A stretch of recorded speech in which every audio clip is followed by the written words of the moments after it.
Welcome to the It Doesn't Hold Up podcast. We review and reevaluate all things we remember fondly from our childhood and years prior to see if they still hold up. And more often than not, they probably don't.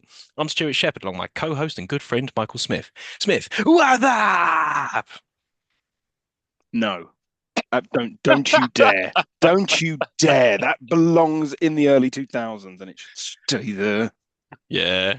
Not heard that for a while, I must say. But No, and if I didn't hear it again for the rest of my life, it'd be fine. all right, fine. Let's try another thing. Happy Halloween, everyone. This episode is dropping on Halloween, and hope you're having a hope you're having a spooky one. But yes, how are you doing, Smith? Yeah, I'm all right. How are you? Yeah, I'm not too bad. Not too Yeah, I'm bad. all right. Surviving. Cool.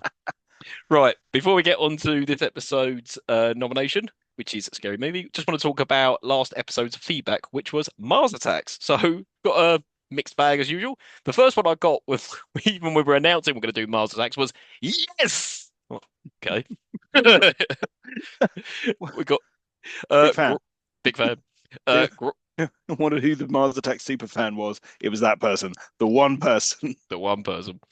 We got great Tim Burton movie. I think this also has one of my favorite casts in a Tim Burton film. You're probably right. And last one I got, which really popped me, was a fuck Independence Day. Yes, I preferred Mars Attacks to Maybe Independence we Day. should do Independence Day at some point. Must we? Yes, we must. All right, fine. Anything else you'd like to say on Mars Attacks, or did we cover No, it to I death think last I think episode? I think we covered it to death in the last episode. It's a good film. Yeah, it was. I enjoyed it. It's fun. Well, is this episode going to be fun and a good film? We'll see. Hmm. So this episode's nomination came from me, and I deliberately chose Yes, it it because it's fucking spooky did. season. And it's yes, I know. Well, it's Halloween, it's spooky season, and I thought let's choose something a bit alternative. We So, couldn't have watched like Wishmaster or something. oh yeah, that was on the kill Or count this week, wasn't it? it Yeah. was. It was. We couldn't watch that. Well, That's a good film, next Halloween. probably. Next Halloween. It's always next Halloween. Anyway, so this episode's nomination came from me, and it is Scary Movie from the year 2000. And yeah, brief synopsis: it's a spoof of Scream, I Know What You Did Last Summer, and a few other little nods in there as well, which we'll cover as we go throughout. And that's about it, really. It's It's a spoof of what is essentially a parody already, making yes, itself entirely redundant before it's even begun. yeah. The fact it was even made by the same people as Scream, like, oh, I got a great idea. Let's spoof something that's already a spoof that was already made by us. Like, wait, what? Why? But yeah, okay, fine. Yeah, as mentioned, it came out in the year 2000. Now we have covered the year 2000 before because we did Hollow Man. So we are returning to the year 2000. So Smith, I don't know what you want to do this week. Are you doing Weekly World News? Are you doing Fun Quiz? What are you doing? I'm gonna do fun quiz. Fun Quiz, yay! Fun Halloween quiz. Fun Quiz. It's the great Halloween quiz. Amazing.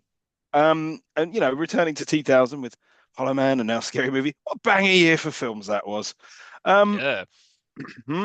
so I've got some questions here for you, and at stake is a prize, and the prize is my DVD copy of Scary Movie. But I've got a copy of Scary Movie. Then you will have two copies of Scary Movie. Mine has a cover reprinted written on it because I got it from CEX, and where they put it into what is essentially a new box. It's a big nostalgia pop here, as you will see if I hold that up there. It is a box with a It's a PlayStation 2 PlayStation box. PlayStation 2 docs with a PlayStation memory card housing bit. Opened that Wow. and I was like, oh, that takes me back. How fun. Let's watch this film from that era. Oh no. Right. So, I want that um, prize. God. right, the great Halloween quiz. We're going to run through some famous Halloween film series, Hmm. one of which may be Halloween itself. Okay. Um, starting with Scream. Okay. There was three Scream films in the original trilogy. Yep. The trailer for Scream 3 is on the DVD of Scary Movie and it says the final chapter. Not even close. As Scream 7 comes to us next February. So, Yep. can you name me in the original Scream trilogy all of the killers? Okay. Yeah. It's Characters, not actors. yeah, Billy Loomis and Stu Mucker in the first one. Correct. Mrs. Loomis and What's her name? oh, you asshole. Well, she goes by the name like Debbie Salt in the film. Correct. Oh, I've got okay. two names for her here. Debbie Okay. Salt and No, Mrs. Loomis is all I got. I can't remember her that's first name. Nancy Loomis. The Oh, answer I'm looking for yes, is Nancy Loomis. a wink and a nod. Yep, and it's Mickey. I can't remember what his surname is. He's the other killer in Scream 2. God Yeah, damn his it! surname, I didn't remember what his surname was till I looked it up. It's Mickey Altieri. It's not even referenced, but that's cheating. It's a bit like when we were doing Teen Wolf and Booth was called like Lisa something or other. When she ever called that in the film? But anyway, Yeah, whatever. right. And Scream 3 is Roman, and I can't remember his surname. Just Roman, the director. Roman Bridger. Oh, damn it. Well, Yeah. can I All get right. half points? You get half points. What's that? All That's right. one, two, I got two of them three. right. Scream 1 I got right. Yeah, you got two. I'll give you half point for Mickey. I'll give you a full point 'cause you got Debbie Salt. Okay, 3.5. That's four out of a potential five there. cool. All right. You keep score because I know, no, I'll write it down. Good. You write down. This You're is the quiz I master. You write it down. yeah, I'll write it down. Where's my book? All right. Just get my book out. Nice. Nice. Yeah, nice. If you're watching on YouTube, Smith has the handbook for the recently deceased a la Beetlejuice. My third one. Right, that's 4 points. Okay, cool. Next question then. From Friday the 13th, part 4. Mhm. Who played Tommy Jarvis? Oh, Corey Feldman. Correct. Well done. Yay! That's 5 points. Moving on to Texas Chainsaw Massacre. There are 2 points for grabs here, Stu. Mhm. There were 2 creators of Texas Chainsaw Massacre. Mhm. Who were they? Toby Hooper, Kim Henkel. Correct. Yay! All right, 7 points. Oh, I Okay, like now, quizzes. yeah, especially if you know them, right? I didn't have Yeah. a pitch this too easy, too hard. We'll see. Nightmare on Elm Street, Part 4, The Dream Master. It's crap. It is shit. Anything after 3, just Ugh. leave it. And then New Nightmare's good, but Yeah. who directed it? Oh, Reddy Harlin. Ah, damn it. Yes. 6 points. 8 points. 8 points. 8 points? Yeah, okay, Yeah. cool. 8 points. Yeah, got it. Where do you get 6 from? I don't know. Anyway, 8 points. Okay, and here we go, right? Halloween, right? So we're on to the Halloween series. Mhm. How many of the Halloween films does Dr. Loomis appear in? Ah, okay. 1, 2, 4, 5, 6. He appears in 5. Incorrect. No, you fucker! Is it good? Incorrect. He's in Try Halloween again. Ends as well. Oh, but technically he's in H2O because it's a voiceover. Try again. Oh, yeah, I can't be asked. Go on, how many? 10. What? He's in 10 films. He is in 1, 2, Oh, 4, the Rob 5, Zombie and ones! 6. He's in 7 as a voice. He's in the 2 Rob Ah. Zombie ones. He's in 2018 as a voice. And he's in Halloween Kills in a flashback. Ends is one of the few he's not in. God damn it. I thought we were talking about Donald Pleasance. All right, fine. No, we're talking about the character. Right, damn it. Okay, right. Next question. We're moving on to Prom Night. Oh, I'm not very good with prom night, but go on then. Who plays the principal in Prom Night? It's Leslie Nielsen. I It's did know Leslie that. Nielsen. I did know that. I did know that. Okay, yeah. All right, good. And bonus point. Yep. How many of the Scary Movies film series was he in? Oh, God. He was in 3 and 4. I'm going to say he was in 5 and 6. I want to say he's in 4 of them. He's in 2 of them. So he's in 3 and 4. He's in 4 and 5. He's not in 3. He's in 3. No, I checked it. He's not in 3. He is. No, he's not. Oh, Yes, he is. debate. Yeah, because there's a Debate. bit. There's a bit with because the third one's the one with the aliens, and there's a joke with him and aliens and like pissing out of his I finger and all looked that it sort up of on stuff. I looked it up on Wikipedia earlier, the fount of all knowledge, and I'm going to look it up now. Right, this is interesting media here as I look something up live on air, not for the first time. Yes, he is. Okay, right, that's incorrect. I was wrong. But we were both wrong All because right. I said 4 and you said 2, so it's actually 3. So all right, fine. All right, final question then. Final Back to the question. Scream series, full circle. Mhm. Rendering Scary Movie even more redundant. Yes. There is a film within a film in Scream called Stab. Yeah. Who in the fictional universe, damn it, you know it, Yeah, go on. directed Stab? It's Robert Rodriguez. It's Robert Rodriguez. Yeah, Okay, yeah. fine. I pitched this too easy, didn't I? I don't know. Some are hard, like the Loomis questions. Yeah, I have to catch you out more next time. All right, there you go. It's 11 points. Well done. You win a copy of Scary Movie with a cover reprinted written on it and somewhere to store your now defunct PlayStation 2 memory cards. Thank you so much. Well, that was fun, wasn't it? Instead, what I might do is just donate it to a charity shop or throw it in a bin. Whatever. Whatever floats your boat. Right then. So, how old were you when you first saw this, and how did you go about seeing it? Because we would have been about, what, 15 when this came out? Well, so it came out in 2000. Yeah, I Hmm. turned 15 in 2000. So depending on what time of the year it came out, I wouldn't have seen it at the cinema. I don't think. I don't think I was getting into 18 certificates when I was 15. Actually, no, that's not true. The first 18 certificate I saw at the cinema was Scream 3, Yeah, which came out the same year. I recall you did go in to see this at the cinema. Because this is how my crazy memory works. Because I remember it was around about the same time Hollow Man, Snatch, and Scream came out. Oh yeah, and I saw Snatch at the cinema. I saw Snatch for You at the cinema. Yeah, yeah. I saw Hollow Man with a girlfriend at the time, and I think I saw Scary Movie with it, You, and then I saw you've Scary got a Movie with another friend. girlfriend. And I think between us two, we were like, which ones should we see? That sort of thing. So I got a memory of you going to watch Scary Movie, but not with me, but with someone else. Maybe I did. Yeah. Okay. Anyway. I remember I saw Screen 3 at the cinema. I remember that Hmm. because I won tickets on a radio show and then lost the tickets and then found them again. It was a whole odyssey. I'll And then when we bet. walked in, there was people in the cinema looking at me like, "You ain't supposed to be in here." Fucking 15-year-old like, "I'm here seeing Screen 3." That's Um, hilarious. yeah, so maybe I did see it at the cinema. What I do recall is I subsequently bought it on DVD. And the reason I had to buy a new copy is because my DVD was an American version. So there used to be a Yes. long time ago, for those who remember, Play USA. Play.com was the UK version, Play USA was the US version. Play USA sold Region 1 coded DVDs. And I had a DVD player that if you put in the right code, you could play Region 1 coded stuff. You can't do that anymore. It doesn't work on any sort of thing I've got now. So I can't use it on my PS5. Oh So I wow. can't watch. So I can't watch any of them anymore. So all the ones that I've got that are US, I keep for the sake of hoarding and should throw away and just replace, which I've now done with this, which means the original copy can go in the bin and this one can follow it. Um, so yeah, I got impatient and I spent probably 20 quid buying this on DVD the first time around. Bloody hell. Yeah, and I remember going to see this at the cinema because me and a friend went to Blue Water Cinema to see it because I knew someone who worked behind the counter because I was only 15. So I went up, I was like, yeah, can I get a couple of tickets for Scary Movie? She was like, yeah, cool. But then when they went to tear the tickets, I went, you ain't 18, get out of here. Oh. So then jumped straight back on a bus, went to Bexley Heath Cinema, Where and I they got didn't give a shit. where they didn't give a shit. Yeah. And but that was back in the day where you bought a ticket and you just found a seat anywhere. So this cinema was packed full of juvenile people who want to go and watch this. And me and my pal got a seat right at the front in the left-hand corner, so you had to like look up and have a bad neck. But yeah, we finally got to see it. Average age in that cinema, 14. Oh, easily. Everyone's laughing at all the dick jokes and everything. But yeah, there you go.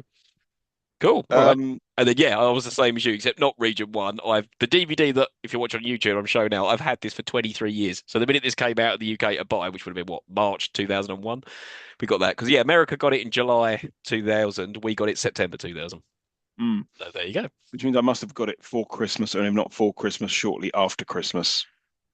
Yeah, Um, did we go and see number two together? we did go and see number two again at Blue Water Yeah, Cinema, and I yeah, I remember remember thinking that. it was fucking awful, which doesn't say. Yeah. I didn't say much about it. I feel like I might go back and rewatch it now. Now I'd watch it and go, nah, it's actually the better of the two. It won't be. No, this one's definitely the better.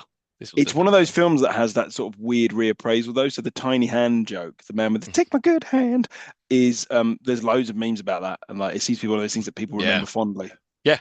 Yeah. Whenever you say scary movie, that's one of the first things people say. I was like, but that's the sequel. But yeah, I don't know why. Everyone just remembers that joke. Right. Anyway, should we get into the plot? Yes, it's well, have you seen Scream? Yeah, right, well there you go. That's the plot. With a few more juvenile jokes. Yep. So, Dimension movies, Dimension films. Immediately, I'm like, oh, Harvey Weinstein. Oh, already this doesn't hold up. Oh. And and what's coming is right on brand for that Yeah. dirty sex pest. I just put like Dimension Films biting the hand that feeds. Like you've had this massive big success, it's made you a shit ton of money, and you're like, well, we'll just take the piss out of it now. Absurd, isn't it? Absolutely absurd. We cut to a house that's very similar to Drew Barrymore's house in Scream. I was like, the attention to detail in this is Well, brilliant. It's like scene for scene for scene recreation. similar but notably lower budget. Oh, right, It's a yeah. less nice house with a less talented actress. I mean, I did write down here Carmen Electra. What was she famous for? Baywatch and being really hot. Ah, that's it.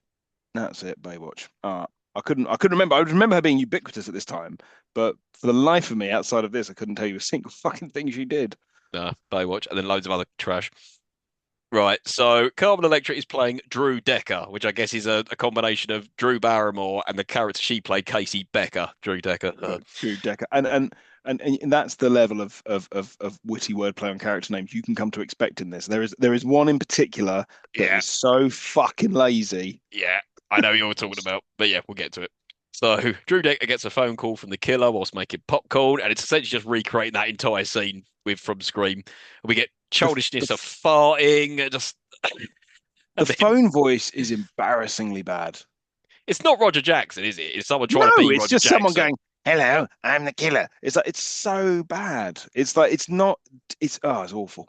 No, for me, the killer's the best thing in this. He did actually make me laugh quite a bit. The rest of it's just like, oh god, I hate everyone in this film.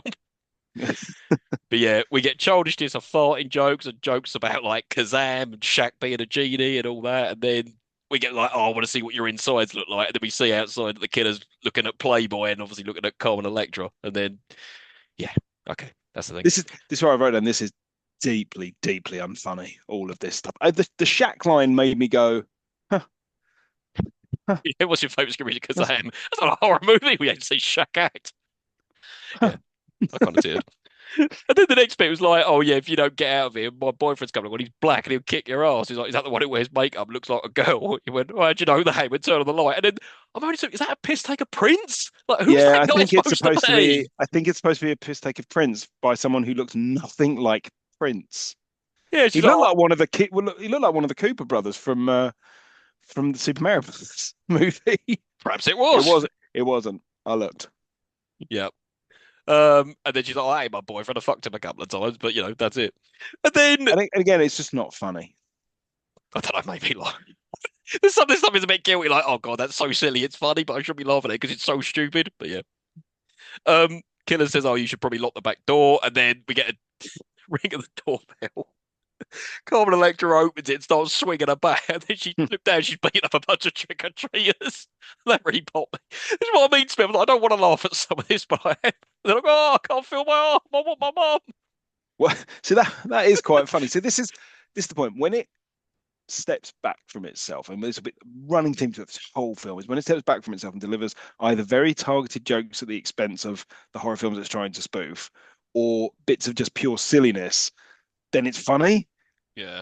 They then surround it with some of the most horrible sexual humor Oh, that yeah. I think I have ever seen. Yeah, the sexual humor doesn't hold up at all. That's not fucking funny. That's horrible and it's distasteful. But yeah, And it's all of it. yeah, Yeah. yeah. The killer's now inside, and then there's an array of weapons there, including a grenade and a knife, but she takes a banana and runs off. All right. And then outside, there's a sign. One says death, one says safety. Of course, she runs towards death. I'm like, right, okay. Then she It's falls not over, falls into a body outline. I'm like, "Oh, okay. it's not funny. It's like you've written that down and gone, that'll do. Yeah, it's very Naked Gun humor, but not done as well as Naked Gun does it, you know? Mm. Then the killer like tears off Carmen Electra's clothes because she's a model and on Baywatch, and then we get all the slow mo through the sprinklers. And then he stabs her and pulls out a breast implant. Okay. This is the point where I turned to my girlfriend and said, I'm sorry. Yeah.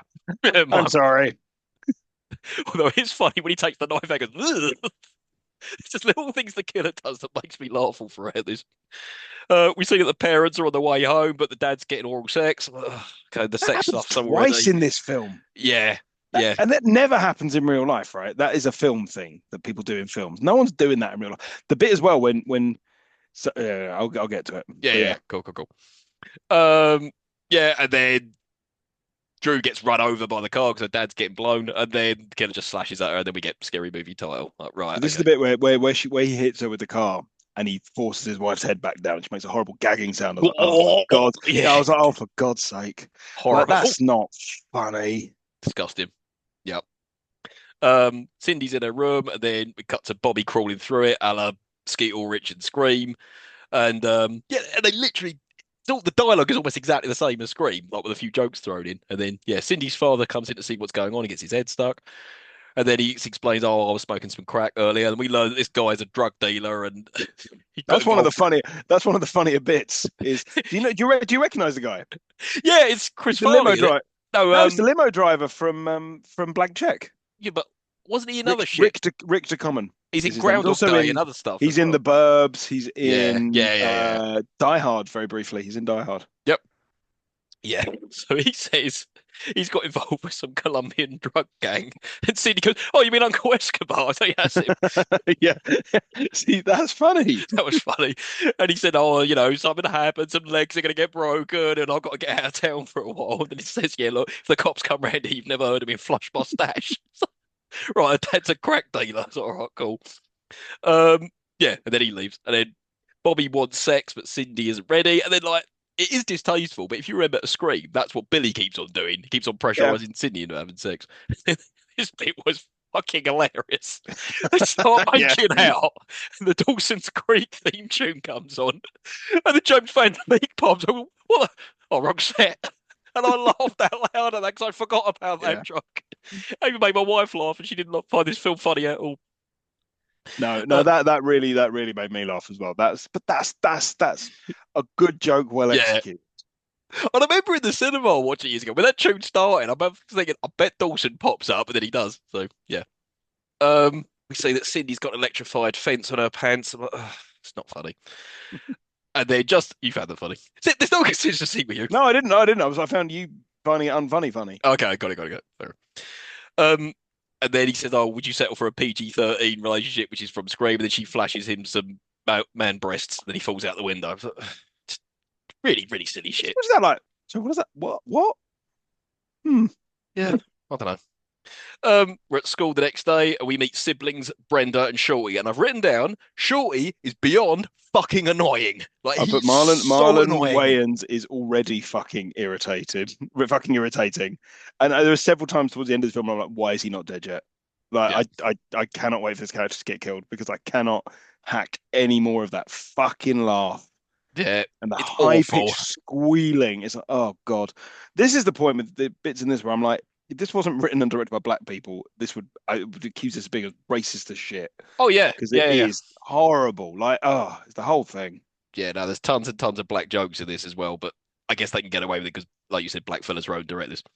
Mm. Yeah, then Brenda and Shorty start making jokes about each other's fathers. I'm like, okay, That's the bit I mean, right? That's the stuff I mean. yeah, Like, that's the stuff where yeah. yeah, okay. Um, Brenda greets Cindy, and I've written down, what the hell is Cindy wearing? It looks like she's wearing some weird, like, flags of the country shirt or something. It's really, really colourful and awful. Um, and then we meet Buffy, and then Brenda starts slagging her off. But the minute like she comes over, she's all nice to her. Oh, and then she makes a Puff Daddy joke. It's like, Oh, that that's not doesn't aged age well. well. Yeah, she was like, I was getting freaky in the swimming pool. It's like, oh, Yeah, with my friend oh, Shock, Puff Daddy. I'm like, ugh. oh dear, oh. Yeah, and she's saying, oh yeah, Buffy's a hoe and all that sort of thing. But as soon as she comes up, she's all being all nice to her face, which I guess is what girls did back then. Uh, You're just generalizing. don't, All women I did didn't say all in women, 2000. bitchy Yeah, no, schoolgirls. bitches got all of the schoolgirls All right, that you knew. send your hate mail to one Stuart Shepherd. Right, Yes, anyway, do. yeah, This isn't on me. yeah. Buffy's father drives away, and then Buffy starts tearing off all her clothes and looking slutty, and then this joke did make me laugh. She starts putting on lipstick, and then Cindy says, "Oh, they test that stuff on animals. It's so horrible." And she shows a picture, and there's a gorilla, and she's got like lipstick all over his face. See, that silliness makes me laugh. Um, then there's just a really pointless joke about a homeless man. I think Buffy's saying, "Oh, I care about the needy," and someone goes, "Can I have a dollar?" Because, "Oh, get away from you, bum!" And then Cindy gives him a sandwich, and he throws it back and goes, "Oh, it's for a dollar, bitch!" And Yeah, there's so much misogyny in this; it's yeah, there's a unbelievable. lot. There's a lot. It's any excuse to use the word bitch and they take it. Yeah, Like, that's horrible. but even unnecessary, like that's unnecessary. Like, what are you? It's not funny. It doesn't add anything. What are you doing? It's not even coherent to the plot. It's got nothing to do with anything. Yeah, if that homeless man ends up being the one they ran over later or something, you know what I mean? But Yeah. but there's nothing like that. So yeah. We see the school is really busy reporters, and we meet Gail Hailstorm. Yep, that's the one. That's the one. That's fucking lazy ass. Like that is a placeholder name. Gail Hailstorm. That Who is something played you Gail Hailstorm? That was really driving me mad. Like, who's that? Cherry Otary. She used to be on Saturday Night Live. Okay. Because she had a really familiar face. I just couldn't think where I'd seen her from. But yeah, okay. Yeah, as she's giving her report, some dickhead behind us being like, "Whoa," flashing his arms, and then she just shoots him. Like, okay, that's a thing. And then it pans across to other reporters until we get to the reporters who are black. Now, That is really funny. this is one of the funniest jokes of the film. So we're reporting for black news. Are we gonna get the fuck out of here? They'll just bundle in the car and just drive off. White people are dead. We get the fuck out of here. It's Now really, really good. that is funny. It's a very well executed joke as well. Yeah, absolutely. Then what? And then, oh yeah, I think they were saying something like, "I wonder if they're going to interview us." He went, "No, they're going to interview the most ignorant person possible," and they're interviewing Shorty. And I'm like, oh. And then he makes a terrible. It's not even a Rape joke. No, joke. he Yeah, says, "How well did you know the victim, Drew Decker?" He went, "Oh yeah, I got real close to her until the roofies wore off, and I had to pull my tongue out of her ass." Wait, what? yeah. I mean, I've said that. Black TV news. Now that's funny. Quickly followed by a rape joke and a gay joke. Just in case you thought maybe this film would have some nice humor in it. It has it, but it immediately always feels a need to undercut it with something fucking horrible. No, exactly. And the thing is, right, yeah, we get to the gay joke next, right? Now, if they just done this joke once, just this bit now, and then left it alone, it would have been funny. So Ray's wearing a yellow tank top, and he says to Greg, "Does this top make me look gay?" But no, you're fine, man. And then he sort of pulls it out so it looks like he's now wearing a bikini. He went, "How about now?" No, you're fine. Went, okay, good. Now, if they just left it at that, kind of funny, yeah? But the ad nauseum, Ray's gay, Ray's gay, Ray's gay. It's like, It's his stop it. entire character. He's got nothing else. Yeah, There's nothing else to him. It's that is it. It's the same joke again and again and again. It wasn't funny the first time. Doesn't become funny, and it's delivered with all the subtlety of a sledgehammer to the face. yeah, no, it's stupid. Greg is upset he got Fs in all of his grades, but Buffy points out he got one A where it says dumbass on it. And then for some reason, Cindy's boyfriend Bobby lives in a trailer next to a school because they make a joke about, oh, why is he always late? He lives so close. But the trailer's next door. But that's never ever paid off again. Like, Well, okay, it's just a bit of silly sort of spoof Naked Gun airplane-esque okay, humor, but fine. it's not funny. No, You kind of run into a problem with these films, right? So if you like, go back to like Airplane and Naked Gun, they've done it all, and they've done it all better. yeah, It's done. Like you don't need to make those films anymore because they've been done, and they've been done better than you're ever going to be able to do them. no, exactly. We're at the fountain, and the group are discussing Drew being killed, and we get more gay jokes from Ray because he starts talking about her boyfriend Steve. You think he's talking about her? He's like, no, he's talking about Steve. He had the perfect arse and stuff. Like, oh, Yeah. fuck's sake. Yeah. Then they say, oh, isn't it a coincidence this happened 1 year ago today when we killed that guy? I'm like, ah, okay. So then they get a flashback to, I know what you did last summer. Now, I'll say the way it's shot, it looks It pretty looks much, exactly like it. yeah, And I exactly. think they might have even filmed some of it in the same places because Yeah. especially where they throw the body off the dock. Hmm. I think I've seen comparisons. I think it's basically the same dock. Yeah. But it's even like when the car spins around, the camera pans back up, and Greg's standing Yeah. out the sunroof, it looks exactly the same. So, yeah. The gang are all carrying out sexual activity in the back, and Bobby's getting all jealous. And then, for some reason, Ray's playing with Greg's ass, and then he puts on "It's Raining Men" on the radio. Like, already, Yeah, I'm we get tired of it. this shit. Yeah, you're gay. Ha ha ha. You know? Also, you don't have to be gay to like It's Raining Men. It's banger. Well, yeah, true. Great song. Yeah, but they make him switch off. Then Greg starts standing up through the sunroof. Now that's a piss take of what happens in I Know What You Did Last Summer because Ryan Phillippe's a real obnoxious shit and I Know What You Did Last Summer. So Greg's like an exaggerated version of that. And then as he's doing that, Bobby calls Cindy over and he just pulls his cock out and just says, oh, "I just want you to touch it. I just want you to touch it." Like, stop that! No. And then Greg It's the, gets knocked by a tree, drops his bottle, and again it forces Cindy to start blowing Bobby in the car. I'm like, oh God, it's the no. whole thing is just horrible to watch, and it's the obsession with sex just undercuts everything, right? It's like they're not just making out in the back of the car, no, they're taking each other's underwear off, and it's like, oh, for fuck's sake, it's like, of course you Yeah. can do that in a car full of other people. Yeah, that's the thing. Apart from Cindy, they're all really shit people in this film. Really, really shit people. They're doing stuff like that. They don't care when people die. They laugh at people when mean things are happening. It's just, oh, the fucking worst. As they go along, a beehive goes on Greg's head, which I thought was quite funny. And then they run a bloke over who's crossing the street. Again, I know you did last summer. And then they start arguing what to do about the guy, and it turns out he's not dead. This is quite funny, just standing up there going, I'm okay. I'm okay. We need to get rid of him. Won't be necessary. So I thought he spoke back on, I guess I'll be going now. And they're like, what should we do about the alcohol? We'll just get rid of it. They throw it over their shoulder and it knocks the guy out again. Um, Yeah, they load the car in sorry, they load the body in the car, and there's more jokes like Ray goes, "I'll get his ass." Well, stop! It's like the 20th gay joke we've had. This film's only been going on for like 20 minutes. Um, and as this is going on, Shorty arrives in his car with his friends, and they're all smoking weed, and yes, yeah, it's not the first weed joke we're I gonna get I find weed humor unfunny. deeply. Being someone that doesn't smoke weed, I find it and I find it's sort of the insistence that it is funny. Like Yeah, all weed-based comedy is like, isn't this hilarious? No. I don't know. Is it one of those you have to be a You stoner to understand it? I don't know. you are stoned. That in and of itself is not funny. No. What else? Yeah, the bloke isn't dead, and they're like trying to slam the boat, and the guy's like, "Oh!" in the back. Uh, and at the water, Cindy says, "Should we check his wallet?" And then Brenda goes, "Yeah, we've committed murder. We might as well rob his ass as well." They just start taking all his money and his credit cards, and of course Ray takes his clothes. All right. And then yeah, they throw him in the water, and it looks exactly like I know you did last summer. Then what? Yeah, then we cut back to the fountain, and then yeah, Greg just starts really like roughing up Cindy, telling her to shut up about this.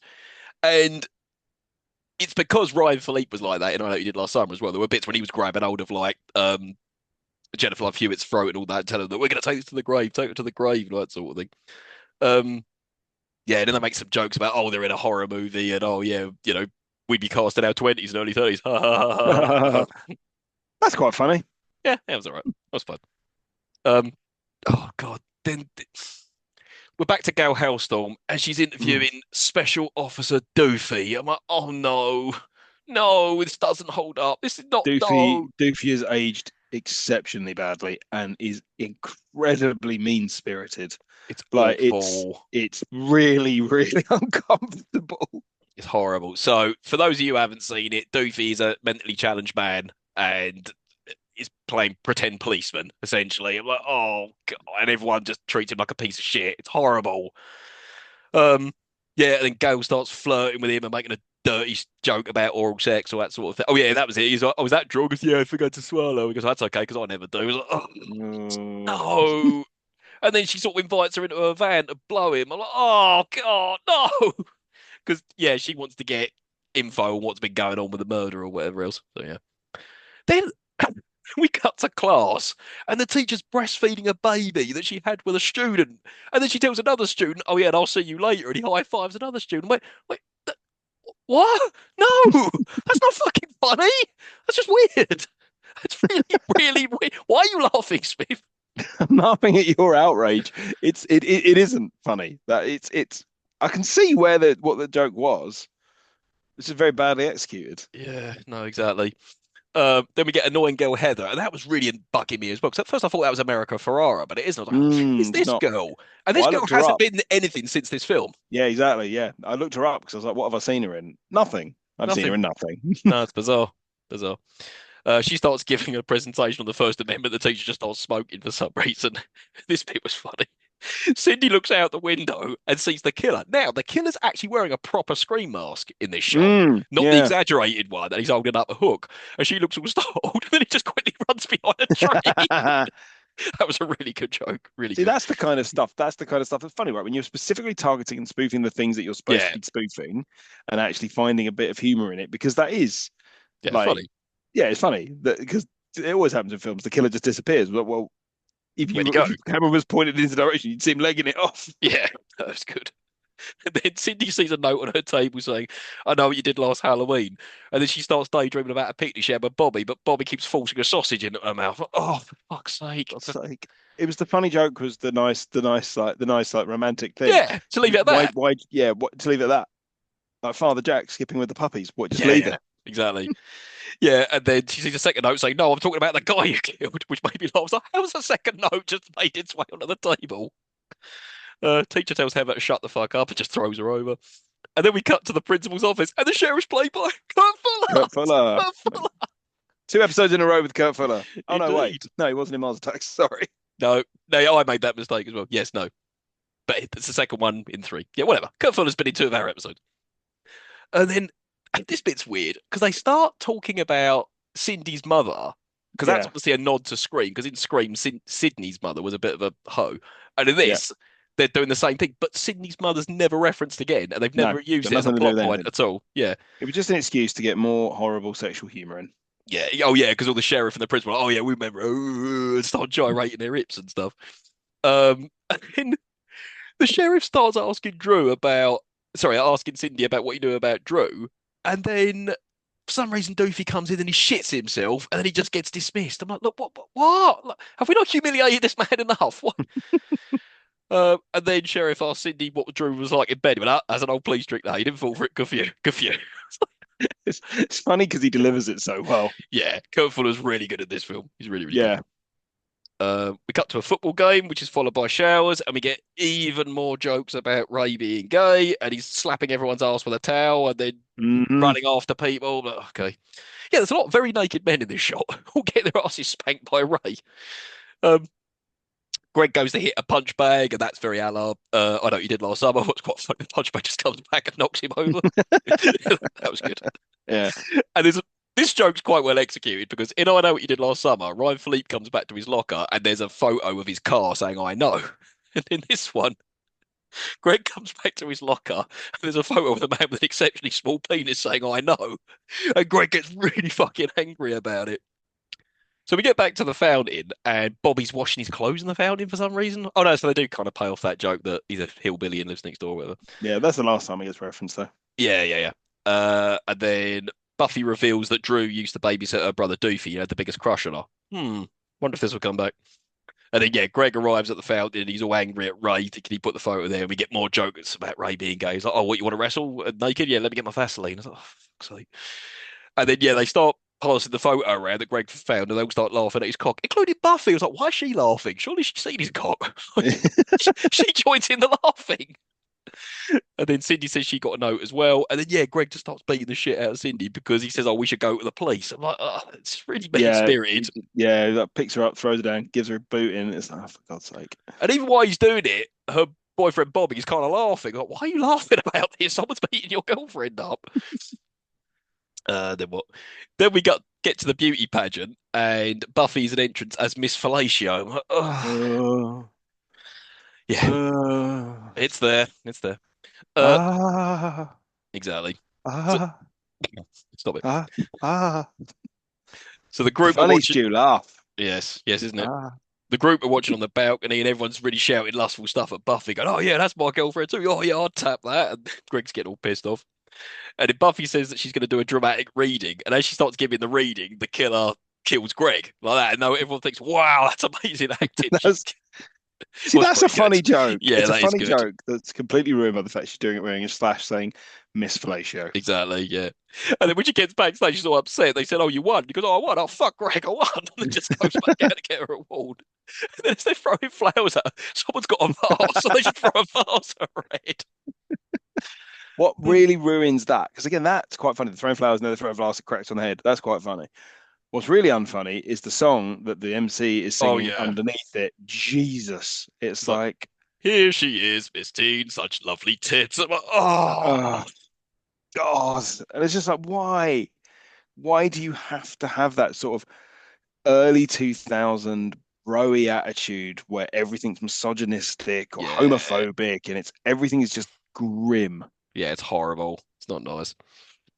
Um, Cut to the next scene. Killer's cleaning up the mess behind Cindy, Buffy, and See, Bobby, and they that's don't even funny. notice it. It's just that's the most frustrating thing, right? If this film was completely unfunny from beginning to end, you could be like, all right, fine. But it's got so many like little jokes and little bits Yeah, that are quite funny. exactly. It's like they needed someone else to go and do like another rewrite. No, no, no. Keep that, keep that, keep that. And that sort of thing. It's laziness. Just Yeah, throwing it it. is. It's lazy. It's really lazy. Yeah. Then we cut to Cindy's in the bath and she's shaving for some reason everywhere, including her tongue and her face and whatever. It's horrible. And she's on the phone to Bobby. You think it's the killer, but it's not. But then the killer calls her for real. Oh, and then she farts in the bath. I was like, this is so childish. Ah, Yeah. ah. She gets another call from the killer. It's really fucking good. So he's all talking again. I could be anywhere. I'm like the wind, baby.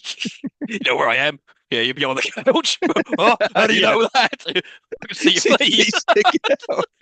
See that? Oh, God damn it. that really made me laugh. Which like you're behind the couch because for all the faults of this film, Anna Faris is quite a talented comedian. Like Brilliant. she So is really deadpan. It's good so at good. delivering, and she's got a sort of innocence about her in Yep. this, where you really buy it. Yeah. Like, but yeah, and there's like the bit before that as well when the camera zooms in and just cracks her in the face. Oh, yeah. How? Pushes it away. Oh, and he's like, right, turn around, turn around. No, no, Vicky, no, Vicky. He starts going He under just the trying to get under carpet. the carpet. And it's like, oh no, no, no. He goes behind the curtain, but he's like leaving his hook out. Can you see me now? I was like, no, I don't know where you are. I was like, I'll give you a big clue. And starts chasing after her. And he falls over and goes, oh, I gotta stop drinking. Any scene with the killer and this just made me crack up laughing. Oh, then what happens? Runs up, runs up those massive exaggerated stairs. First of all, he throws a bike at her. Then he throws grandma at her and goes, oh, my hip. And she goes down. And then he pushes a piano down the stairs and he's like exaggeratedly running away. And then he hits poor grandma, goes, ah! See, that's really mean spirited, but he made me crack up. So Cindy's in her room and she goes to her computer to call the cops. Now, that's a little nod to Scream because no one's ever called the cops from the computer, right? It's a really silly thing to do. But anyway, she types into her computer, white woman in trouble. And then suddenly about five police cars just immediately turn up, going, white woman in trouble, which is funny. The killer at this point has disappeared, and then Bobby appears at the window. Now, a lot of these jokes only work if you've seen Scream, because in Yeah, Scream, he drops the phone, and she's like, "Oh, where's this when he drops the phone?" But then he drops a pair of gloves and a knife, and I was like, oh, "Okay, that's funny," because yeah. otherwise people just be like, "Oh, okay, he's the killer." I was like, "Oh no, I you've seen Scream to get this joke." I think if you haven't seen Scream, and I know you did last summer, then a lot of this is just going to go Yeah, over your head, yeah, right? It's not. This is not.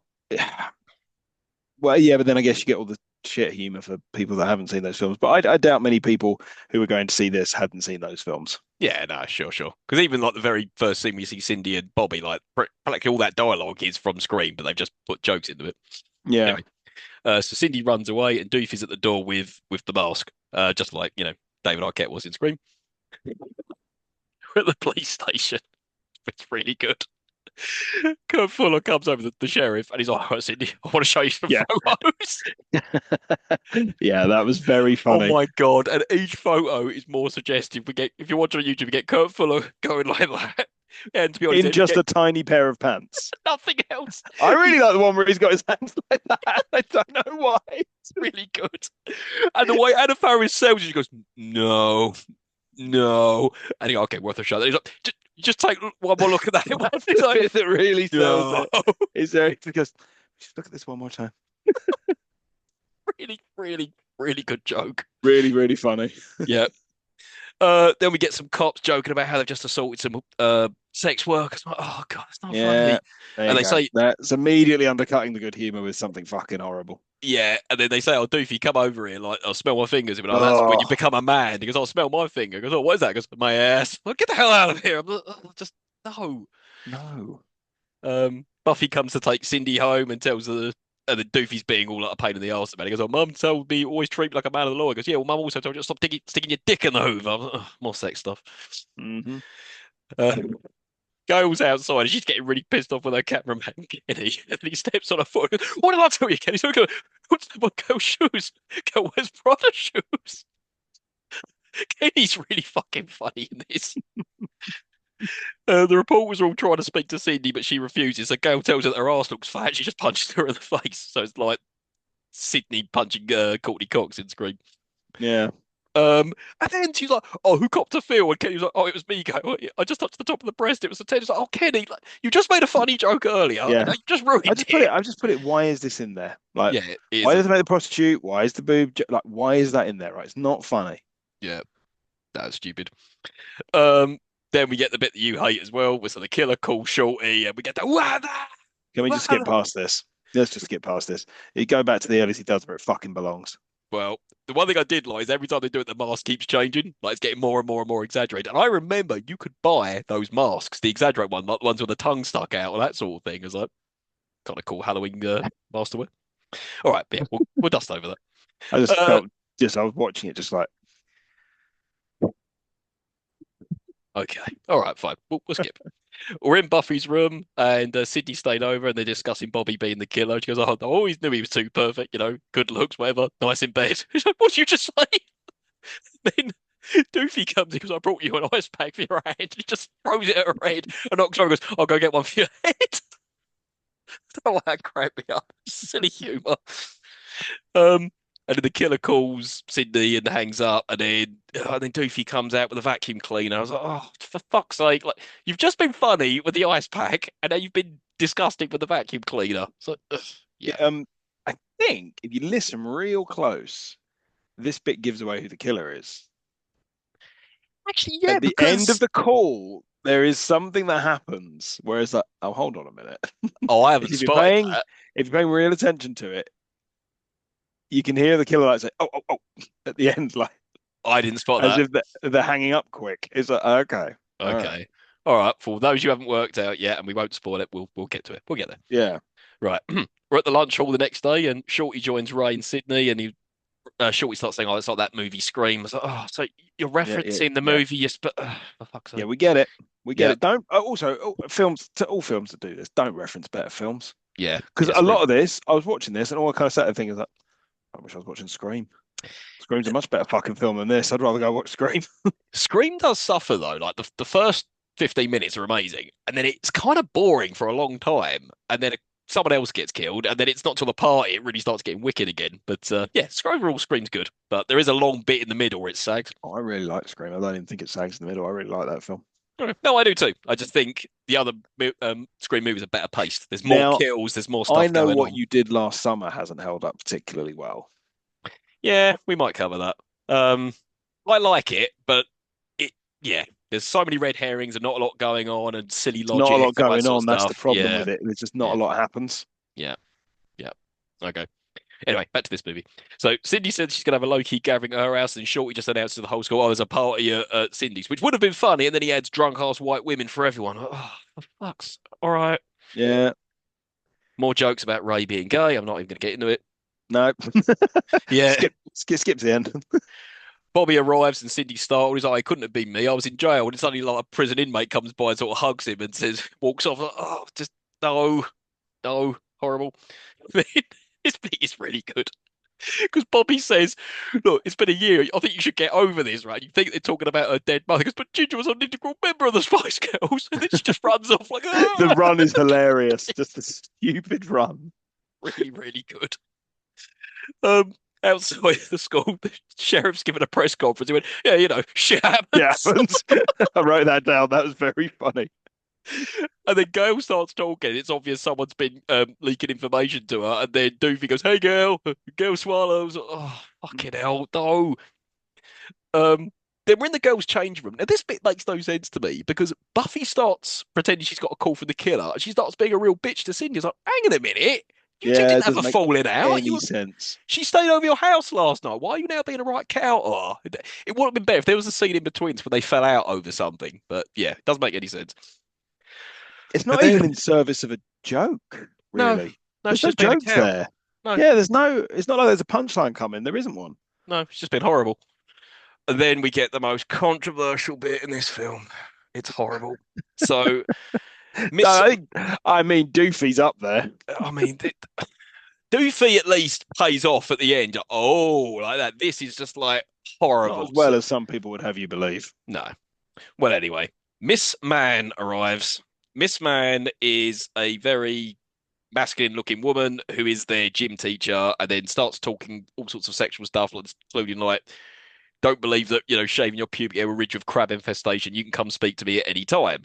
So Cindy goes to see Miss Man in her office and she's smelling knickers for some Yeah, reason. that's the bit where she's just there sniffing a pair of knickers. I'm like, what Oh, and is then, going on? Yeah. There's and also an then army uniform hanging up just behind her as well. I don't know if that's part of your trivia, but I know what that is. It isn't. Oh, is it an East German thing? Is Uh-huh. it like a, is it, yeah, okay, that makes sense. Because it looked German and I was like, that looks German. Yeah, I think it's meant to be an SS outfit, but yeah. Oh, So wow. Okay. yeah, that's fucked up. So yeah, as Cindy's talking to Miss Man, she's been all flirty with her, which is horrible. And then Miss Man gets up and a pair of balls fall out of her shorts. Oh. And then as she's Ah, talking, Cindy's horrified, and she just starts talking about essentially saying the reason why I'm like this is because I took a load of, hormone stuff for the Olympics, but she's not quite saying that. And yeah, it's not nice. It's not nice at no, all. The whole thing, it doesn't go anywhere. It's not like Miss Man gets killed or Miss Man's revealed to be the killer or anything. It's no. just let's throw a joke in about transgender stuff. That's hilarious, right? No, it's They not. they do this a couple of times where they introduce a character just to make fun of the character. Yeah. And then there's no other point to the character in the film. Weirdly, there is I can't for the life of me, I can't remember the name of it, but there is an Olympics set slasher film Mhm. that was made sometime in the 70s. For the life of me, I can't remember the name of it off the top of my head. So I can remember it later. Which is set around a group of Olympic hopefuls running, training to be the training for the Olympics and getting picked off one by one by a masked killer. Okay. And the killer is revealed to be a woman who used to be a man who'd had sexual gender reassignment surgery to become a woman to get the competitive advantage over her rivals. And has subsequently lost her mind and killed a bunch of people, which is deeply troubling as a twist and deeply unpleasant. But this Yeah. has weird sort of, Yeah, yeah. and I know it's a slightly different joke they're making, but it has these weird little parallels of Yeah. It's there. sporting. Right. Yeah, it's weird.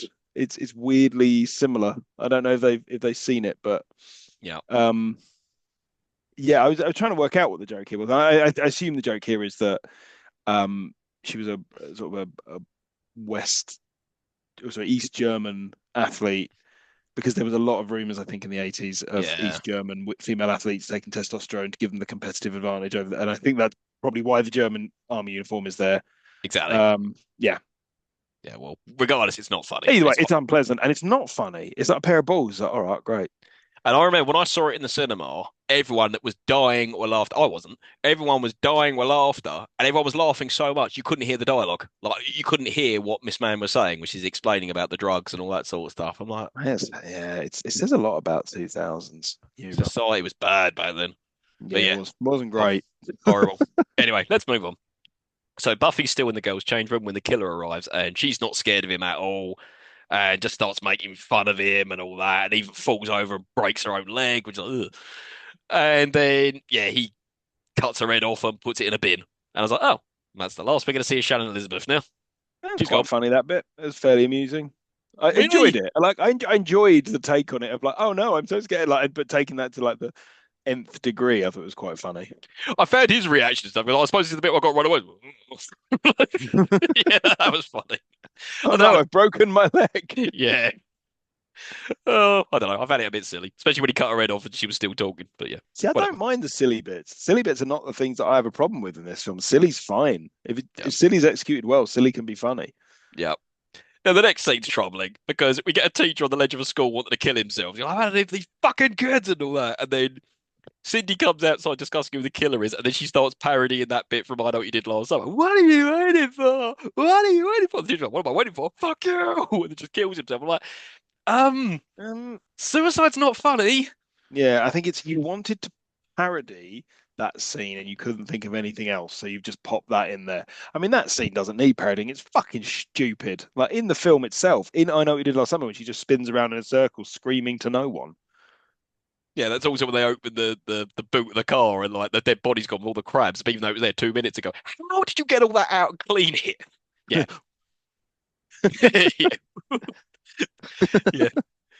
Oh God. Then we're in Ray's room and he makes Brenda dress up as a male football player. Now, some of this is funny, and then it just gets really weird really quick, right? Because he says, "Oh, you look really sexy in my shirt." He's like, "Put my trousers on." He's like, "Now put the shoulder pads on."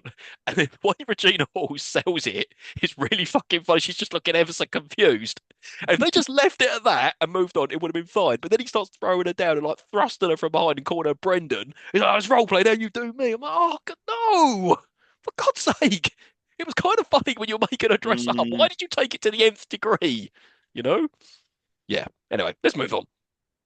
Right.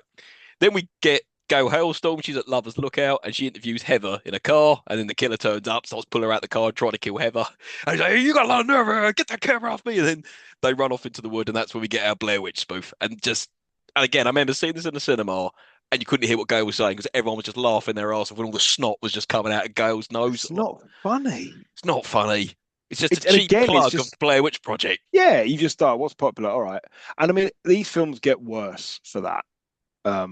When you get into like epic movie and date movie, and we can touch on that later. Mm. But the bit with Heather, now Heather's an interesting one because she's pretty much a non-character, but at least she's been introduced before.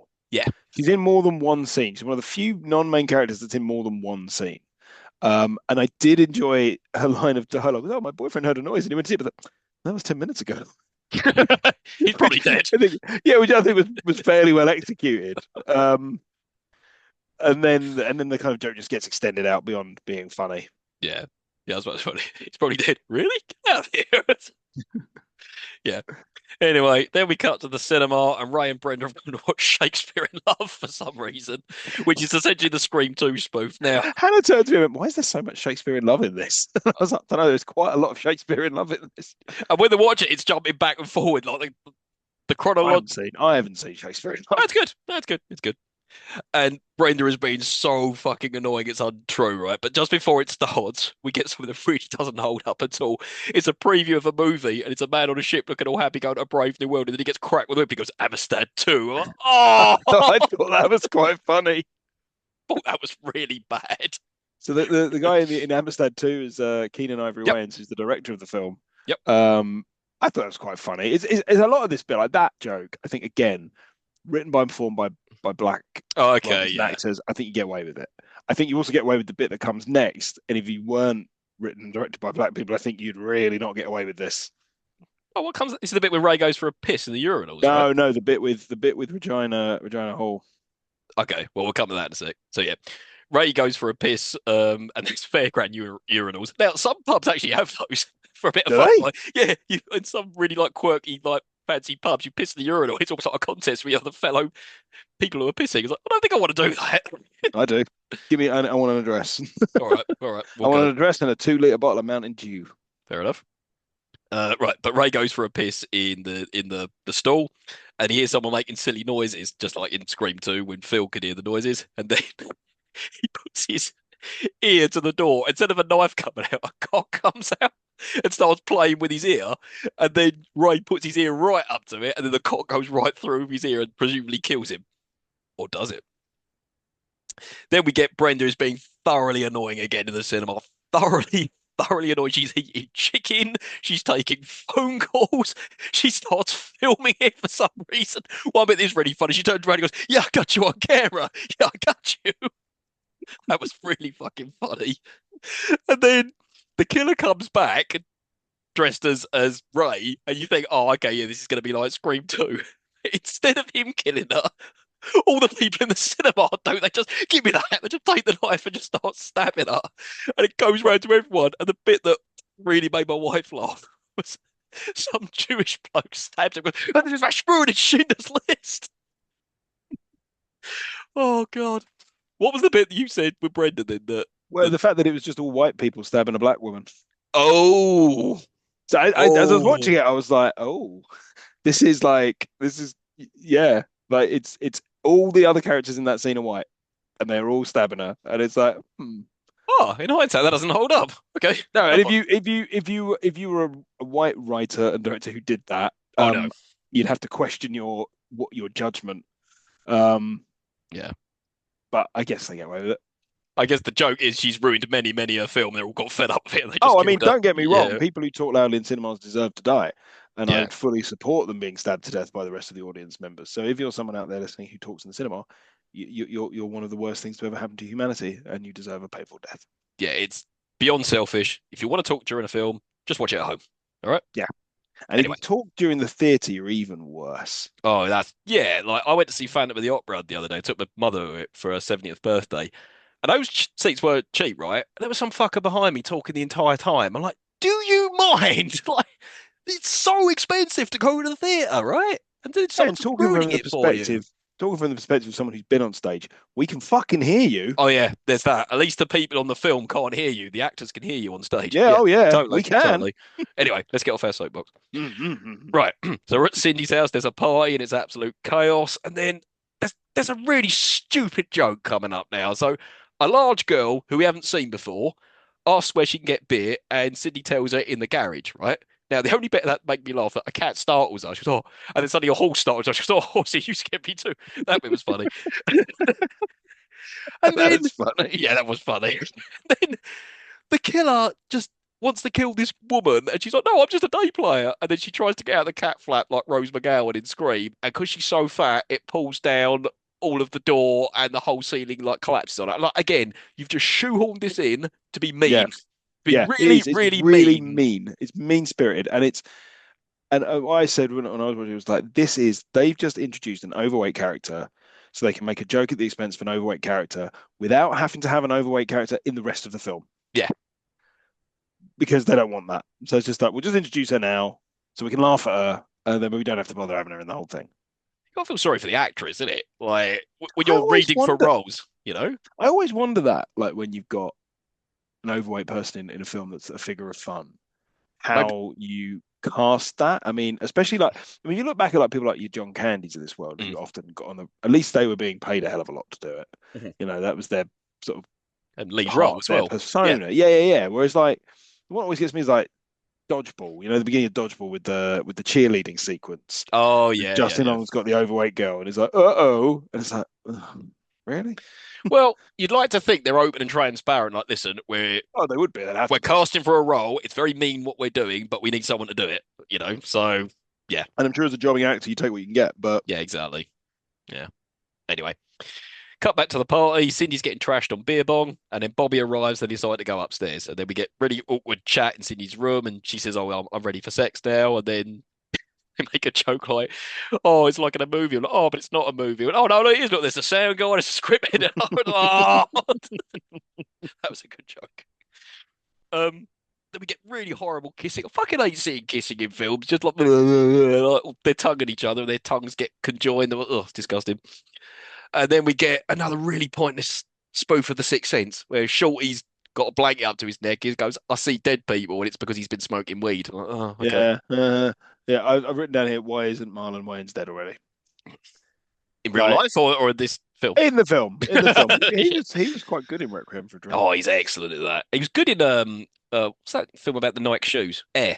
He was really good in that as well. I've not seen that because it That's good. suggests it strikes me as something that's entirely pointless. It's a film about shoes. How did they make Air Jordans? I don't give a fuck. Yeah, people getting rich.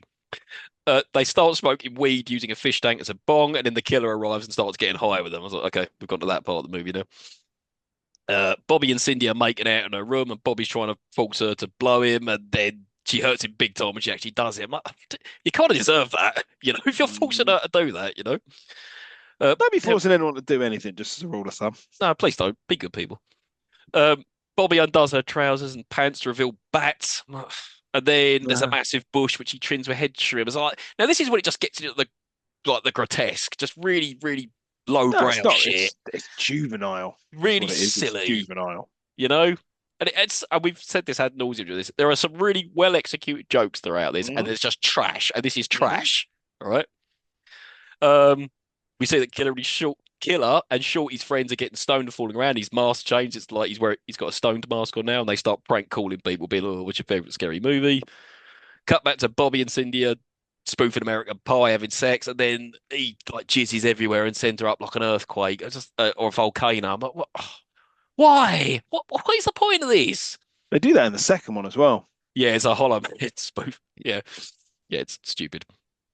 Uh, then we get Shorty's friends are rapping, and the killer does his own rap with a hook, and then it turns around and he's killed them all. It's kind of funny, actually. I hated that. I hated the Did rap. you? It was cringeworthy and embarrassing, and it's like one of those fucking early 2000s. We're cool. We're gonna stick this in, and it's fucking horrible to watch. It makes me just like shiver inside. Wow.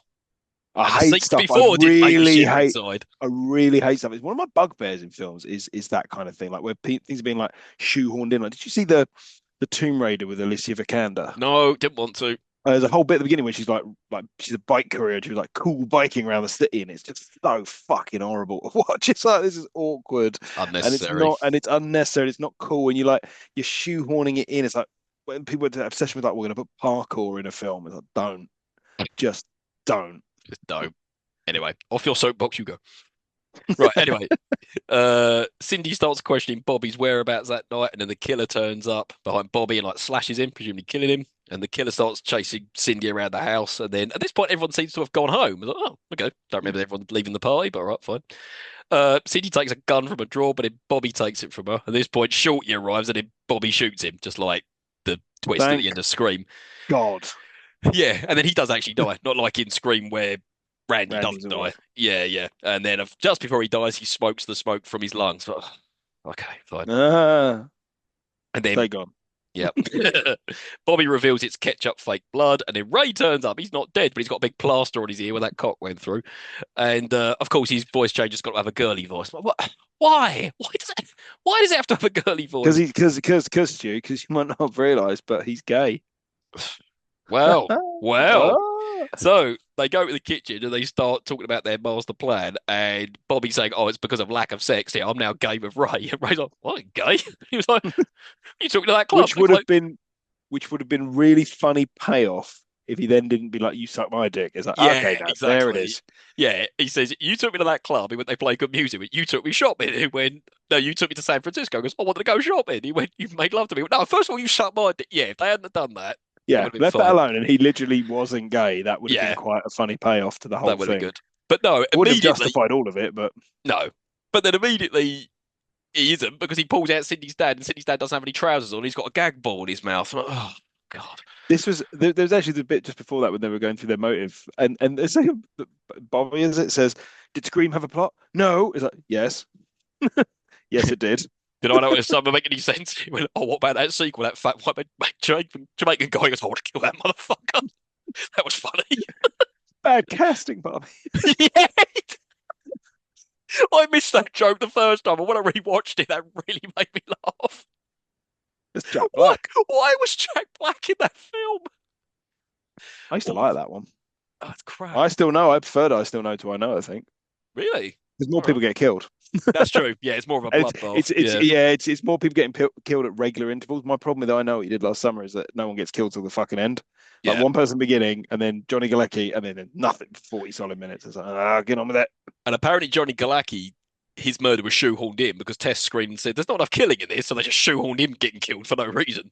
Yeah. He didn't have anything to do with it. Yeah, he was just a guy working. Anyway, um, then they're going to start stabbing each other, but Bobby's being a real pussy about it, and Ray's getting really angry. And then in the end, he just starts stabbing him. And he says, Cindy says something like, "Watching you've watched too many TV shows." He goes, "No, watching TV shows doesn't make sense." I goes, "Canceling TV shows does." He goes, "The Wayans Brothers was a good show. We didn't even get a last episode." I'm like, "The Wayans Brothers was not a good show. I remember Well, no, that. He used to be on because Trouble it's written TV by on the same Sky. people who wrote this. It was crap." Yeah, and Marlon Wayans acts exactly the same as he does in the Wayans Brothers show. To like really laugh and all that. It's awful. Really, really bad. Um, and then after he's finished stabbing Bobby, Bobby goes, "Right, give me the knife." And Ray went, "Fuck that, ain't nobody stabbing me." Which I thought was good. And then the real killer comes out, and I'm so glad that's what happened because I thought if it's the same twist as Scream, that's Yeah, I annoying. hadn't remembered Oh, really? this this whole bit. I hadn't remembered. I remembered who the killer was, Hmm. but I hadn't remembered this bit where they kind of revealed themselves to also be sort of copycatting a. I didn't remember any of that. Yeah. Yeah, it's a good red herring. But yeah, then the real killer stabs Ray, and of course he falls onto Bobby in a bum sex position. Oh, Yeah, well, at least that's the end of that now. No more that's gay the end of that. jokes. No more gay jokes. Yep. Killer starts chasing Cindy around the house, and we get Matrix spoofs, which is a Oh, bit silly. fuck, that's age like milk. So the river dance bit made me laugh though, because the killer starts like going along like that to it. They go, no, no, no. And then she kicks him out the window. And then this next bit's horrible because then Cindy goes and talks to her dad, and he was like, "Oh, you had a party and you didn't invite me? I mean, like, did you get any girlfriend's numbers for me?" I'm like, "Oh, God, no! Why would you want your daughter's friends' numbers?" So fucked up. Um, But he does have a great line when the cops turn up, and he's like, yeah, yeah, "Oh," and he stashed drugs all around the house. He's a real sicko. yeah, sick bastard. And the way Kurt Fuller's just looking at him, and he's like, "Cindy, you need to come down the police station." And he goes, "Oh, but I'm cool though, right? I'm free to go." I was like, yeah, yeah, that was funny. And then Kurt Fuller ruins this a bit because as he sits down with Cindy, he takes off his badge, then his gun, then he pulls out a whip, and he pulls out a butt plug. No, they start discussing who the killer would be, and then Doofy arrives and gives him a load of forms and then leaves. And then Kurt Fuller says, "Well, no, it's not that guy you ran over because it turns out he's been dead a year and he's been buried in this cemetery. So who could it be?" And that's when we get the usual suspect Yeah. um, twist. So apologies if you haven't seen Usual Suspects, but yeah, that's what happens. And then we cut back to that Yes. line And that Usual Suspects, Doofus did it. yeah, Toothless porcelain. Yeah, and when she drops the cup, there's a goldfish in it for some reason. And then we cut back to that scene that Buffy said earlier on when she said, "Oh, my Drew Decker used to babysit my brother Doofy, he had the biggest Mm. crush on her." And then that's when she realizes it's Doofy. She goes, "Doofy!" He goes, "Shithead." The sheriff and Cindy are trying to find Doofy, and then we see him walking along the street, and then he starts walking regularly, taking his top off. For some reason, he's got a fake moustache, and then he jumps in the car with Gail Halsdall, and then throws his Does make it backpack out of the doesn't car. make a lick of fucking sense. The I mean, I usual know it's a suspect didn't make any stupid. sense. I know it's a stupid. Yes, it did. I know it's like not. It's it's a stupid spoof film, but the killer here has no motive at all. They don't No, even have like a no. good. There's no reason for any of it. And he killed his sister. Why? Why do you do that? Yeah, there's no reason to, but it's probably part of your Smith trivia as well, who the killer originally was going to be. But yes, Yes. yeah. So maybe it was one of those. Oh, look, let's just throw something in. But I must say, I didn't see that coming. So that was kind of neat. Right. Anyway, so they open his backpack, Doofy's backpack, and there's a mask in it, and a knife and all that. And Cindy starts going no, and then a car just runs her over. And then we get the credits. Now, just Mm. before the credits, we get a video diary from Shorty, which is a little nod to Scream 3 when Randy does a testimony and all that. And then they say, right, and then they just shoplift a shop and then run out and get credits. Now, I didn't realize this. I've Mm. had this DVD for 23 years. As the credits were going on, I said to my wife as I started doing some washing up with her, just let me know if there's a post-credit scene out interest. There is a post-credit scene, and Is there? I had I never seen turned it it. off before I got that far. But you know what? The post-credit scene doesn't make any sense. It's Doofy. He's in his room and he's talking to his vacuum cleaner. Go, no, no, we need to move on. No, we can't do this anymore. No, no, no. And he keeps turning the vacuum cleaner to his cock. And he's like, all right, well, just one more time. And then he fucks the vacuum cleaner, and then it just ends. I'm like, but that doesn't make any sense. You've just revealed that he's not mentally challenged and he's left town. But why is it? Yeah, so that's it. Well, there we go. That was the God. longest 85 minutes I've spent in some time. Yes, yes, quite. So, I mean, let's rewind back. What did we love and hate about it then when we were 15? I mean, I apart from mean, the it's obvious. very 15-year-old humor, right?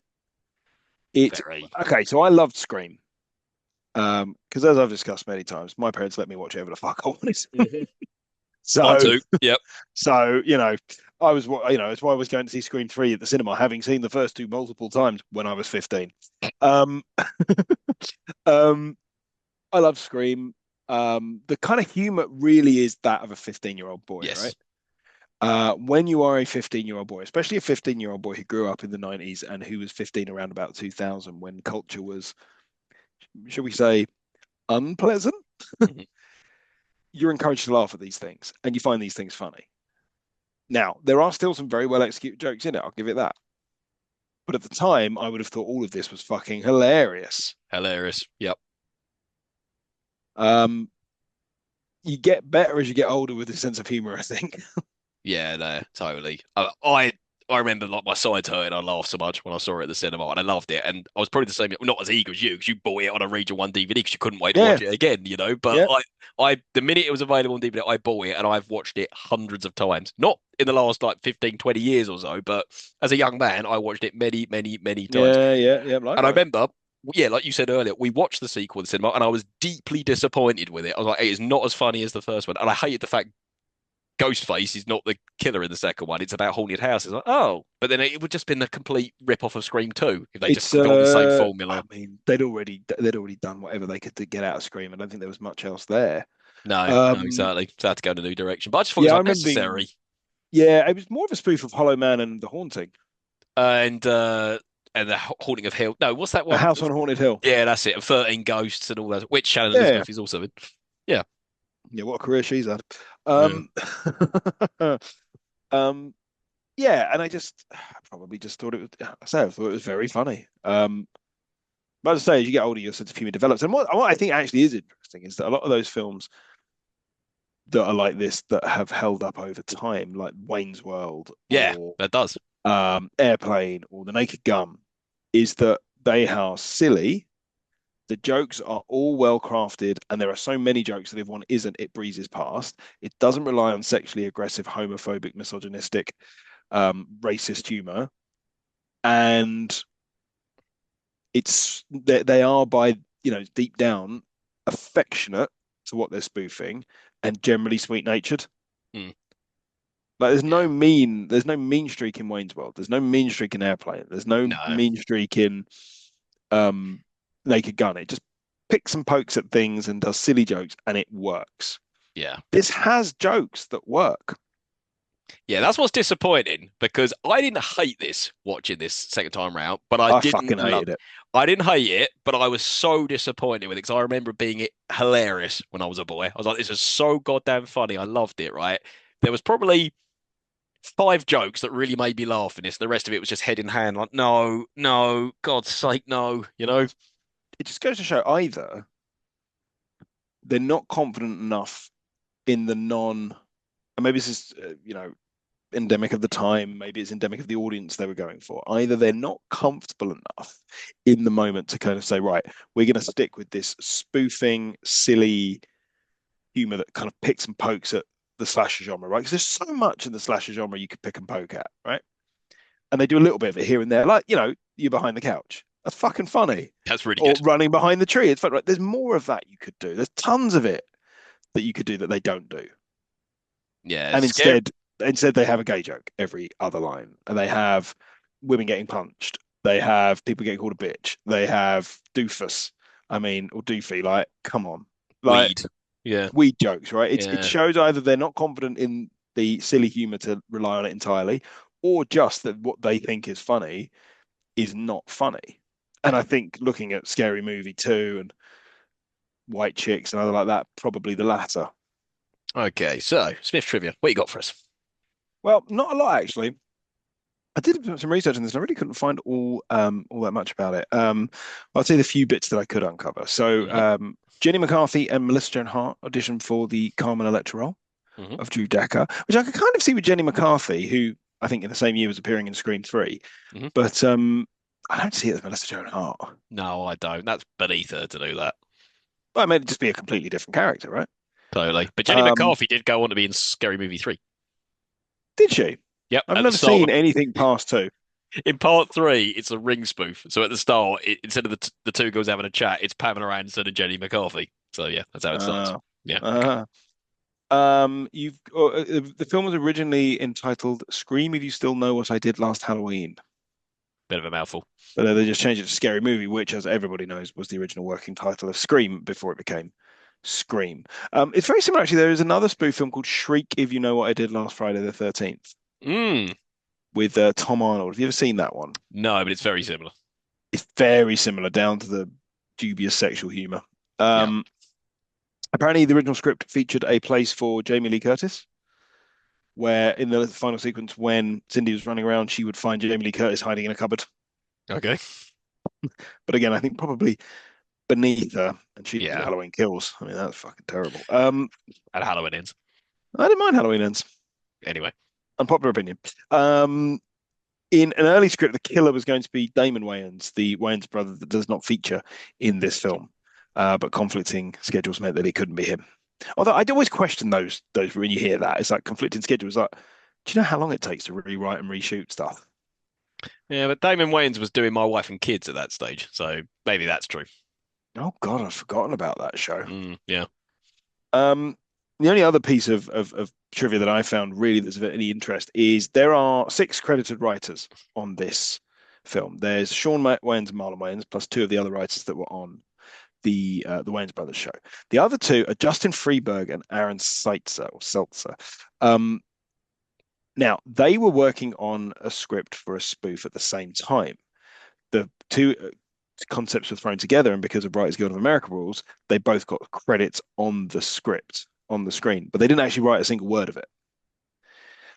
They then parlayed that into writing movies such as Epic Movie and Date Movie. and superhero movie and all those other terrible spoof films that came out, which didn't even bother. I mean, it makes this look like The Naked Gun Hmm. because, I mean, what they do is they replace any sort of jokes with just, you remember that from that film? Look, it's the thing that you remember from the film. Look, it's Jack Sparrow. Look, he's doing the Jack Sparrow voice. We haven't written any jokes, but look, which is just no, not great. This made 278 million off of a 19 million budget, which It's means insane. they rushed very, very quickly into a sequel. So the tagline for this film when it was released was "No shame, no mercy, no sequel," and the tagline for the sequel was "We lied," That's kind of funny. which is quite funny, Yeah. and it's probably the best joke in the sequel. Um, I was kind of looking down the cast list as well and kind of seeing what else they'd been in. Despite dying, Regina Hall is in Scary Movies 1 through 4. Yeah. And she dies in Um, Scary Movie 3. She gets killed by the girl from The Ring. So I don't know if that's a running joke. She just keeps on she just dying in keeps every getting Scary killed Movie. off. Yeah.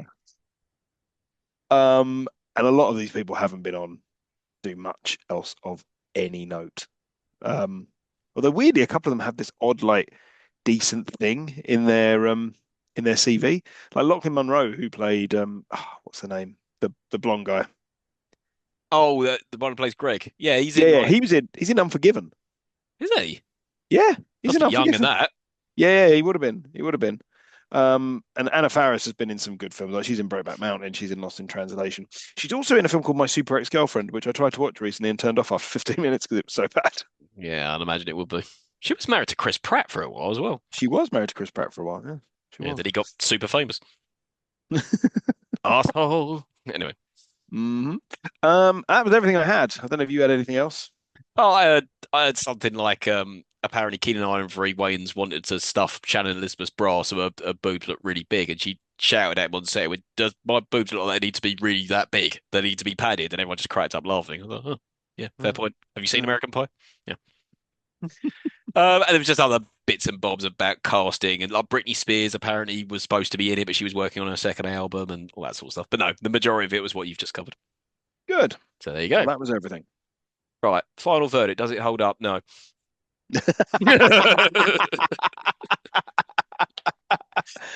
I mean, I don't know if I've made my feelings about this film made to this point, but no, no, it No. doesn't. It's unfunny for the most part. It's ugly. It's mean-spirited. It's for every joke that lands, there's 10 that don't, Yeah, agreed. It and made me some of them chuckle. made me feel uncomfortable. Yeah, that's the thing. There are times it made me chuckle, and I was like, "That's a good joke," and there were times it was like, "I'm embarrassed to be watching this. This is Yeah, just." for 85 minutes, I must have turned to my other half and apologized like 5 times. I'm so sorry. You don't have I'm to so make her sorry. watch these movies, you know. We've only got one telly. And if I have to watch Strictly, she has to watch every movie. Fair, fair.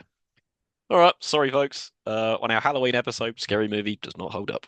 We'll choose a better scary movie, a horror movie next year. Yeah, yeah, yeah, yeah. Let's not Yeah. let's pick something like Dracula 2000. Oh yeah, we'll have a good I used miserable to, I used time to, watching I that. used to, I used to, I did actually quite like that when I saw it at the cinema. I I think like when that it came out in this country, it's Dracula 2001 because it had a delayed release date. I think the DVD still says 2000 though. As it should, because who cares about Yeah. 2001? Anyway, all right, so it's your turn. Next episode's nomination. What are we covering? So I am going to take us to a franchise that I am a particularly big fan of. Okay. Um, and I'll give you a hint by simply going.